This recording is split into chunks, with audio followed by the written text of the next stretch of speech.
Hello SWGoH, Painkiller here. Let's talk some Conquest. Alright, so we are after the first round of Season 16. Hope that you enjoyed this one. I think it was better than the previous one that I had like absolutely zero interest in. This one was kind of challenging, and obviously we have a nice reward that we are all working towards. So let's talk about this Conquest, what we liked, what we didn't like, and yeah, let's see how we are doing in grand scheme of things, which means unlocking Darth Malgus. Okay, some more packs. Conveniently, I don't really want this. No thanks, CG. Okay, let's talk some Conquest by just evaluating where we are. So obviously there is no Conquest in place. The first one literally just finished, so it was actually yesterday. I was able to make all the progress I wanted, so I basically unlocked the red crate. So if you look at my roster now, I'm in pretty good spot when it comes to unlocking Darth Malgus. So it's 130 shards, so 90 it's coming from the red crate, which is the maximum reward. Believe that 20, I think it was buffed by, throughout the nodes from Jawas. That makes, oh, I think it was actually 90 from the crate for sure, 20 from the pass, yeah, okay, and another 20 from the nodes throughout the conquest from sector 2 to sector number 5. So as you can see, I'm pretty much maximized the, get the fuck out with this hyperdrive bundle, guys. Okay, nowhere to be found as of now, but we are in a pretty good spot. We are ahead of a game with 130 shards, 200 more missing, which means that we still need at least 2 conquests to unlock this dude. Even if I buy the conquest pass next time and maximize all the shards that of Darth Malgus that I can possibly get, still it will be not enough. 260 after the second one, that will still make a 70 shards gap that cannot be really, solved until the third round. So I'm just wondering how to go about it, whether I want to buy a conquest pass for the second time and go for the maximum crate, and then have a, the easy finish with the third round, or just go for the 2 yellow crates right now, with I believe 65 shard each. So if you do the quick math, if you buy all the additional packs, I should be good, without spending any money whatsoever, even without getting the red crates, but we'll see how it goes. So how do I feel about this conquest, the recent one? It was actually pretty well balanced. I hated the Inquisitor related feat from the very beginning, but I thought that, oh sorry, where is the full screen? I thought it was actually not so bad, because I was able, it's a pity that I cannot show you the feats as of now, because the conquest is already closed. But if you look at my older videos, on this Inquisitor feats, you will see that there are lots of cheesy tactics out there to get it done without really investing much into Inquisitor. And if we look at my Inquisitor faction where we are, that might be interesting for you, because I know there's been a lot of guys saying, including Caps Van Han, for example, that it will be impossible to get the maximum crate without investing lots of resources into Inquisitors, and here we go. Mine are from gear 7 to gear 8, maybe gear 10, yeah, for the second sister. She's a pilot, that actually makes sense, and she's out there for a while. So mine are actually severely undergeared. Oh, we still have an Omicron. This one is saved from Malgus when he's already unlocked. So, for example, my second sister, and by the way, I hardly ever used her during this conquest. She's really squishy, but it's all about, equipping the right data discs, right team composition, side characters. Believe me, you can do it without huge investment. Let's briefly go through them. The ninth sister, she's very important with her AoE, ground pound. So one of those cheesy tactics for getting 50 kills with Inquisitor or a certain number of wins with this faction was to use all the Inquisitors that have AoE abilities. One of them being Ninth Sister with the ground pound. I gave her a Zeta, but I don't really think that it's like necessary. What is this? Was it the net worth my time?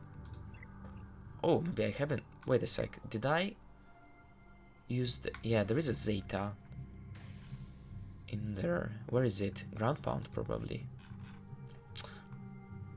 Yeah, I think so. Or... That's but that's actually pretty embarrassing that I don't even know where did I spend this data or what did I spend it for. But as you can see, they're not even maxed out in terms of the level. The gear level is pretty rubbish, around gear 7, 8, up to 10. Not very like viable if you want to play them regularly, but you know, in very specific team composition it actually worked. Same story with Seventh Sister. I believe that her special... No, actually I didn't use her if I remember correctly. It was the 8th brother. The 8th brother with the bladed hit. And photon grenades. There we go. This is an AoE. Not even maxed out. But nevertheless, with you know, with all those volatile accelerator and other overpowered discs, this was more than enough to complete those feats, really, most of them. And there is this 5th drop brother with, by the way, I used his lead if I remember correctly, it gives some additional survivability if you want it, but for me important was this kill is mine, the kill is mine, and yeah, because it inflicts purge to all enemies. Yeah, I don't really know the kits, you know, I haven't had time to go through this yet because my Inquisitors are crappy, but I think it's a overall it won't be a really bad investment should you like consider the fact that the Grand Inquisitor is coming. I think that sooner or later you gotta invest some resources into this faction, so better sooner than later. Okay, so this is where we are. Going forward, I'm gonna focus on mainly on Inquisitors and maxing out the Lord Vader. So for me, Lord Vader was a bit of an overdue. He's still not fully unlocked, or he's kind of not maxed out. I'm really like, you know, looking forward to getting all those necessary materials to get this ultimate ability. I'm actually not that close. I think that we might do it possibly next week. Wait a sec. It's still... You see, it's a huge investment. It's 4 more, but we are on a good way to get the full potential of Lord Vader. And he's already pretty good, I can tell you. If you're still like hesitating whether it's worth going for the next Galactic Legend, short answer is yes. Because as a process, you get quite a few interesting characters. Main reason being obviously the Bad Batch team. Absolutely phenomenal for all those hockey religion feats where you are not supposed to use any Jedi, Sith, Unallied Force user. This really like limits you the number of teams that you can use to complete those feats. Bad Batch worked for me just perfect for most of them. The other teams that I used pretty extensively during this conquest were obviously 501st, a very strong team to get, you know, 3-star with the higher tier battles. Bad Batch I already mentioned. Empire is pretty important, especially in the Sector 5 where you have those Empire related feat. You can use either standard Palpatine team, you can use Lord Vader composition, or even to some extent you can use Imperial Troopers. So it's good to have a, you know, a wide roster, lots of Imperial tactical scanners. For me, Iden is priority. I'm trying to invest into her as much as I can. So for me, the current lineup is Iden, Death Trooper, Snow Trooper, Short Trooper and Rage, while the second, more of an offensive team for GAC is General VS Lead with Stark, Darth Trooper, Piet and Moff Gideon. so I'm not really utilizing Magma Guard and Stormtrooper. I think that Stormtrooper is great for Lord Vader, but just don't have the resources to go for it now. So the current composition for Lord Vader is, let me just show you. So I'm using Lord Vader with Maul. So my Maul is modded for offense, lots of speed. Without speed mods, I'm 333 speed, which is I think quite okay. Combine it with 8.5 physical damage on a Relic 5. Lots of potential on this guy. I used to run the Mandalorian teams, but now since I unlocked the Lord Vader, I actually prefer to have one stronger team. And this is the same analogy, the same story as we had with Kat and General Kenobi, you know, the new one from Conquest. Oh, sorry, the GL one. So what can we expect in the near future in SWGoH? So aside from the Inquisitor event, I believe the Legendary event, I don't think that we already have this in game, because we are expecting Grand Inquisitor event to hit pretty soon. I believe that Kenobi series is going live 27th of May, so probably in a 2 weeks we will see this new event to come. Let me just see if they updated this. I don't think so. Guild Journeys, Solo Journeys, okay, we do have it. Alright, I haven't seen it before. So obviously for Starkiller you gotta invest into those marquee characters that they released in 2022. Dash Render, Kyle Katarn, they are both fantastic additions to their teams and very good investments. My Kyle is Relic 3, still farming Dash. Darth Talon is worse from this pack.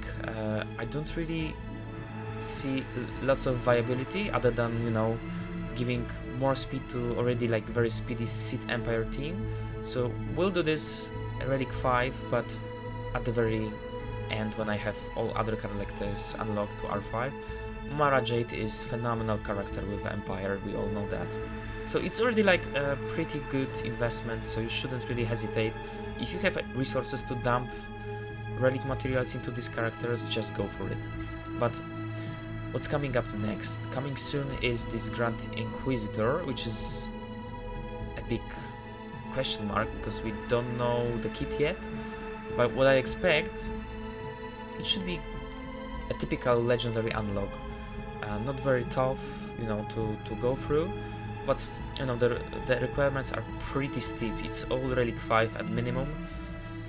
I would actually prefer to, you know, to not gate it, this event behind the Relic 5. They should have gone with this classic requirements of, you know, 7-star and whichever gear level that you can go. So basically this allowed people to chase those events, to go with bare minimum. Now it's not even possible with the new CG philosophy, but we need to deal with that. So that would be it. That would be the next legendary event. And what's coming up next? Since we know that we are 2 conquests away from Darth Malgus, I think that we can expect something bigger coming really soon. Because usually when you look at the conquest history, they start with releasing a support character as a premium reward for conquest. That was the case with Commander Ahsoka Tano. That was the case with Maul. And then those characters' potential was fully unlocked with either Kenobi team, the GL Kenobi, or Lord Vader at the later stage. And I believe, like if you go to the, let me just jump to the unlocked crew. Where is it? Activated? Not activated. Oh, still haven't unlocked this droid. Let me do it very quickly. So what I strongly believe is that Darth Malgus is just the first step. So this is something to offer to the wider user base, because after all, he is a free-to-play character to be unlocked, right? It's 7-star unlock, but if you grind this conquest, the 3 next conquest, or shall I say, if you grinded really hard with the first conquest and you are planning to do the same with the next two iteration, you can get it without any like real money investment, which is cool because he has a really great kit, and I think that he will add lots of new, you know, a great viability to the already very good Sith Empire team that we all love. But I think that it will be a very similar story that we had with Cat and Maul. So we are getting just a very first fragment from the new team, and this is going to be a the Old Republic era Galactic Legend. What I'm thinking right now, I'm pretty I'm certain that some kind of Revan, some variation of Revan is coming. I bet that it's gonna be Revan Reborn, so the one that was both light side and dark side. I don't really know what they do about it, whether they create one kit and one character that is both light side and dark side, or they do something similar to what they done with light side Revan and dark side Revan, and because they released him separately. So this is really interesting how they are planning to go about it. My guess is that we will receive this time around just one new Galactic Legend, because it's about the time, you know. Obviously I'm a little bit behind without having Rey unlocked, but I think the majority of the user base, you know, the hardcore players, both free to play and, you know, Dolphins West, they all have unlocked 6 Galactic Legends by now. So when I compete with those guys in JC, I'm always competing with guys with 6 Galactic Legends since very, very long time. So it's just my fault that I haven't had a chance to unlock Rey. I was just, you know, lazy, and I don't like Resistance, that's why. But I think it's about time, or it's an overdue, so we can expect in the next few weeks to, you know, a big announcement, probably Revan Reborn, because if Malgus was like decided, you know, was marked to be not a Galactic Legend, but rather the Conquest reward, then it need to be something bigger. And if you think about this, if you know the Star Wars lore, the Old Republic era, who can possibly be more powerful than Darth Malgus? I don't know the answer. I mean, the only choice and the obvious choice would be some iteration of Revan. Since we already have both light side and dark side Revan, my bet is that we are getting Revan Reborn, aka light side, and, well, you know, this ultimate version of Revan really soon, but we'll see. If that's the true, then I expect a big paywall behind this character. Can't really think what the requirements for this GL could be, because usually there's like lots of characters, and with the latest, you know, GL like Vader, the requirements were already like pretty steep. If you remember, some really absurd things like, you know, Tusken Raiders on R5, or the bounty hunter that have absolutely like zero connection to his timeline or his journey and progression as a character in Star Wars universe.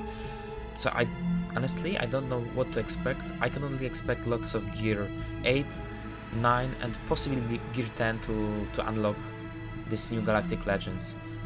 I hope that I'm wrong, but I have a strong feeling about that. A time will tell. So stay tuned. This is a very interesting time for Galaxy of Heroes. Let's see how it goes with the next conquest. I highly recommend to like invest into this dude. If you haven't unlocked the red crate with the first round, that's okay. You still got a chance to, you know, to put some more efforts in the iteration 2, 3, or eventually you can buy those conquest passes to speed up the progress and unlock this guy in the first round or first go. Highly recommend this. I have a feeling that he will be a monster and a crucial character for JC. Okay guys, that's pretty much it for now. Thanks for stepping by. Appreciate your support. Hit that like and subscribe button if you haven't done it yet. Expect some more videos coming really soon. Good luck with next conquest and other game modes. May the force be with you. Cheers and see you next time. Bye.